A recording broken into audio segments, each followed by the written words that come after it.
नमस्कार मित्रांनो, तर आता नवरात्र चालू झालेली आहे. तर आज आम्ही आमच्या जवळपासच्या सर्व देवींचे दर्शन घेण्यासाठी निघालेलो आहे. तर पहिली देवी आपली सारसबागची महालक्ष्मी, तिला निघालेलो आहे. तर खूप सुंदर असं डेकोरेशन त्यांनी केलेलं आहे. हे बघा, यांनी मंदिरासारखा देखावा सुंदर असा उभारलेला होता. तर आता आपण देवीचं दर्शन घेण्यासाठी मंदिरात जाऊ. देवी खूपच सुंदर दिसत होती आणि अजून एक तिथे कालिका नावाची देवी होती, तिचे पण दर्शन आपण घेतले. मंदिर खूपच सुंदर सजवलेलं होतं. तर आता आमचे दर्शन खूप सुंदर झालेले आहे. आता आपण दुसऱ्या देवीला निघालेलो आहे. दुसरी देवी आपली सहकार नगरची महालक्ष्मीला आम्ही निघालो. तर आता आम्ही देवीच्या इथं पोहोचलेलो आहे. मंदिराचा एंट्रन्स खूप भारी दिसत होता.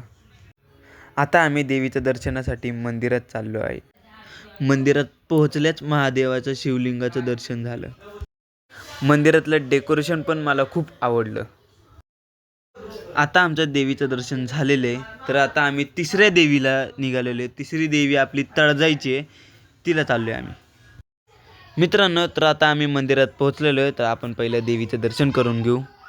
तर आता आमचं दर्शन झालेलं आहे. खूप सुंदर असं दर्शन झालेलं आहे. तर आता आम्ही पुढच्या देवीला निघालेलो आहे. पुढचं मंदिर आपलं सच्चाई मातेचं आहे. तर आता आम्ही मंदिराच्या इथे पोहोचलेलो आहे. मंदिरात जाण्याचा मार्ग खूप सुंदर सजवलेला होता. आतमधून पण मंदिर खूप भारी सजवलेलं होतं. देवी पण खूप भारी दिसत होती. तर आता आमचं देवीचं दर्शन खूप सुंदर झालेलं आहे आणि आमच्या सगळ्याच देवींचं दर्शन खूप सुंदर झालेलं आहे. तर आता आपण थांबू इथंच. भेटूया पुढच्या ब्लॉगमध्ये. Bye bye.